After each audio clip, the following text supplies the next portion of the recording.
Olá, queridos e queridas. Vamos então dar continuidade ao curso A Pregação que Faz a Diferença. Nós estamos agora abordando o assunto dois mensageiros. Quem fará a diferença? Já foram gravados 2 vídeos onde nós observamos que Aimaas cometera muitos erros e não pôde fazer a diferença como mensageiro. Na nossa última aula observamos que Aimaas estava buscando reconhecimento do rei, brigando por ser reconhecido mesmo sem ter sido enviado. Falamos que isso é um perigo, porém nós não refletíamos de uma forma mais ampla sobre tais perigos da busca pelo reconhecimento. E eu fiz questão de parar, de dar uma pausa, para que pudéssemos utilizar um texto e refletir nos perigos decorrentes da busca pelo reconhecimento e aprender algumas lições com um personagem importantíssimo da Bíblia no que diz respeito a ser reconhecido à forma de Deus. Eu gostaria de pedir que você abrisse comigo a sua Bíblia em Atos dos Apóstolos, no capítulo de número 7, para nós lermos dos versículos 20 a 38. Esse é um texto extremamente importante para pregadores, principalmente aqueles que estão desejosos de serem reconhecidos como homens ou mulheres que foram chamados por Deus. Atos, capítulo 7, versículos 20 a 38. Eu gostaria que você acompanhasse com muita atenção. O texto sagrado diz assim: Nesse tempo nasceu Moisés, e era muito formoso, e foi criado 3 meses em casa de seu pai. E, sendo enjeitado, tomou a filha de Faraó e o criou como seu filho. E Moisés foi instruído em toda a ciência dos egípcios, e era poderoso em suas palavras e obras. E quando completou a idade de 40 anos, veio-lhe ao coração ir visitar seus irmãos, aos filhos de Israel. E vendo maltratado um deles, o defendeu, e vingou o ofendido, matando o egípcio.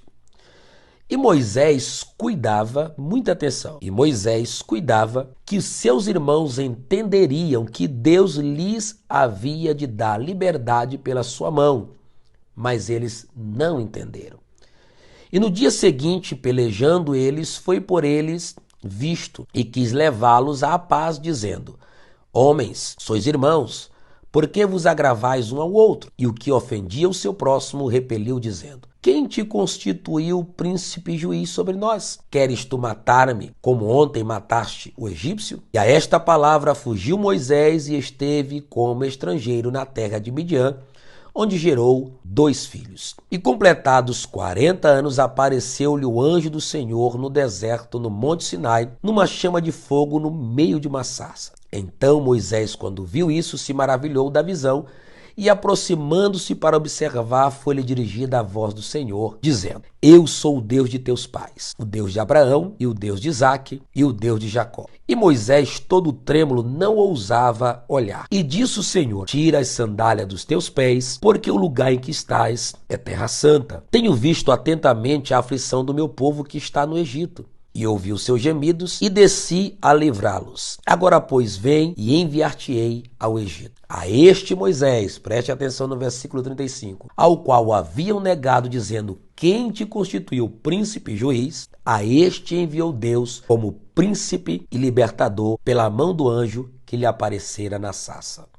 Foi este que os conduziu para fora, fazendo prodígios e sinais na terra do Egito, e no Mar Vermelho, e no deserto por 40 anos. Este é aquele Moisés que disse aos filhos de Israel: O Senhor, vosso Deus, vos levantará dentre vossos irmãos um profeta como eu, a ele ouvireis. Este é o que esteve entre a congregação no deserto, com o anjo que lhe falava no monte Sinai e com os nossos pais, o qual recebeu as palavras de vida para nos-las transmitir. Muito bem, queridos. Após a leitura desse texto, nós temos aqui lições tremendas, profundas e tocantes para aprendermos sobre a ideia de sermos reconhecidos, de termos a nossa chamada reconhecida, principalmente se quisermos que isso aconteça antes do tempo determinado por Deus. Veja bem, A história aqui relata a vida de Moisés, que de fato fora chamado por Deus. Deus o havia chamado, a partir da ousadia de seus pais, para uma grande obra de libertação. No entanto, vai precipitar-se, pois o texto sagrado diz que ele resolve visitar, ele resolve ver como seus irmãos estavam. Versículo 23 diz que quando ele completou a idade de 40 anos, veio ao seu coração e visitar aos seus irmãos, os filhos de Israel, para ver como estava. E quando ele chega ali, ele vai ver alguém maltratando aos seus irmãos. Ele vai lá e vinga o ofendido, matando o egípcio. No versículo 25, pega aí sua Bíblia e leia, tem algo importante, interessante para nós meditarmos. No versículo 25 está escrito o seguinte, que Moisés vai até os seus irmãos, que Moisés vai lá e defende o ofendido, mata o egípcio, age com as suas próprias mãos porque ele se interessava, ele cuidava que os seus irmãos deveriam entender que Deus lhes havia de dar a liberdade pela sua mão, mas seus irmãos não entenderam. Olha que coisa interessante. Moisés foi até os seus irmãos buscar reconhecimento. Queria que as pessoas entendessem, compreendessem que ele era o escolhido, o chamado por Deus. Mas o texto diz que seus irmãos não entenderam. Pelo contrário, Moisés comete um erro, este erro vai ser descoberto, os seus irmãos vão lançar em seu rosto o assassinato, o crime cometido, levando Moisés a fugir e fugir para o deserto. Muitas vezes, quando nós estamos muito apressados, muito ávidos por querer o que ainda não é o tempo de Deus para as nossas vidas, Deus permite que circunstâncias aconteçam para que fujamos, mas fujamos para o lugar certo, para o deserto. E deserto, para você que é pregador, já deve saber, tem a conotação de um lugar onde nós vamos ficar ocultos, escondidos, no anonimato, por um tempo longe dos olhos e da visão de todas as outras pessoas. Moisés vai fugir, mas foge para o deserto, que era o lugar certo aonde ele se encontraria com Deus. E foi viver como estrangeiro. Que contraste!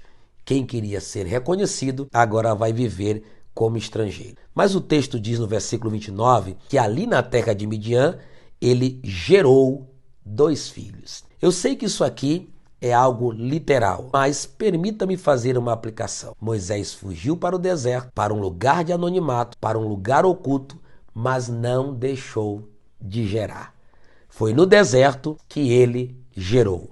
Quem sabe você que está assistindo esta aula agora, este vídeo, está num deserto da vida, sem ter oportunidade, sem ter agendas, seu dirigente, seu pastor lhe provando, mas isso não lhe impede de continuar gerando e gerando frutos que permaneçam e glorificam a Deus. Só que quando Moisés estava lá, já havia se passado 40 anos, quando o anjo do Senhor o visitou e a voz é dirigida do meio de uma sarça ardente. Deus se identifica como o Deus de Abraão, de Isaac, de Jacó, deixando Moisés trêmulo, quebrantado, prostrado. E Deus vai dizer para Moisés o seguinte: olha, eu vim aqui só te dizer uma coisa que você já sabe. Eu tenho visto o sofrimento do meu povo, atentei para as suas aflições e eu desci aqui para te levantar, para te enviar, para você livrar os filhos de Israel.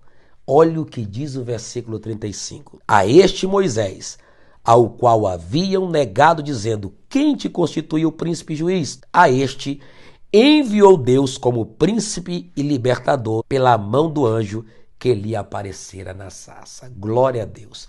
Eu sei que é um curso, é uma aula, é um estudo, mas eu não posso deixar de dar glória a Deus nem você. Lembra que este Moisés que buscava reconhecimento não teve o reconhecimento porque não era de fato o tempo de Deus. Agora, no tempo de Deus, quando Deus aparece para ele, quando Deus confirma a sua chamada, este Moisés que outrora foi rejeitado, foi negado, agora a este é enviado por Deus e os filhos de Israel têm que reconhecer que foi Deus quem o levantou. A quem haviam negado, agora estão reconhecendo. Esse ponto de nosso estudo, de nosso curso sobre a pregação que faz a diferença é importantíssimo para que você entenda, principalmente você que está sofrendo por perseguições, sofrendo porque alguém resolveu negar a sua chamada, porque alguém não acredita em você. É importante que você tenha isso como propósito de Deus para te solidificar, fortalecer e amadurecer. E que no tempo certo, o reconhecimento da sua chamada virá para a glória de Deus. E não só isso. Veja aqui o que diz a Bíblia no versículo de número 25. E Moisés cuidava que seus irmãos entendessem que lhes havia de dar liberdade pela sua mão, e eles não entenderam. Mas no versículo 35, o texto diz o seguinte: a este Moisés ao qual haviam negado, dizendo: quem te constituiu? Preste atenção nas duas palavras, príncipe e juiz. Eles fazem duas perguntas, questionam, como que dizendo: quem te fez príncipe e juiz? Para nós, você não é reconhecido nem como príncipe, nem como juiz. Aí o texto sagrado vai dizer, o doutor Lucas: a este enviou Deus como príncipe. Na verdade, a mensagem aqui é de Estevão. Lucas registra só esta correção. A este que não reconheceram como príncipe e juiz, Deus enviou como príncipe libertador pela mão do anjo que lhe aparecera na sarça. Até a patente, a unção que Moisés conduzia, agora mudou e vai ser reconhecido. Não, eu não serei só príncipe e juiz, eu serei príncipe e libertador. Deus me levantou para gerar liberdade a todos vocês. Mas tem mais. Versículo 36 diz: foi este Moisés que os conduziu para fora, fazendo prodígios e sinais na terra do Egito. O Moisés, quem haviam negado ser príncipe e juiz, é príncipe, libertador. É o condutor para a liberdade. É o homem por intermédio de quem Deus vai fazer milagres, maravilhas. É o homem a quem Deus vai usar com poder e com glória. Deixa eu dizer algo a você, porque enquanto estou gravando este curso, eu sinto a presença de Deus. Quem sabe negaram a tua chamada, rejeitaram o teu ministério. Estão dizendo que você não foi chamado coisa nenhuma. Eu já passei por isso. Querem rejeitar aquilo que Deus preparou para a sua vida. Mas tranquilize-se, não busque o reconhecimento humano e nem no tempo dos homens. Esteja escondido em Deus. Vá para o Querite, vá para o deserto, vá para um monte, vá para a caverna. Não para ficar lá confinado, mas para ficar se preparando, para que no tempo determinado Deus faça com que o reconhecimento da sua chamada seja confirmado e aceito por todos para a glória de Deus. Na próxima aula, nós vamos concluir o nosso estudo sobre as lições que Aimaas nos deixa como mensageiro, sob o tema 2 mensageiros. Quem fará a diferença? Eu creio que nós vamos aprender para continuar fazendo a diferença.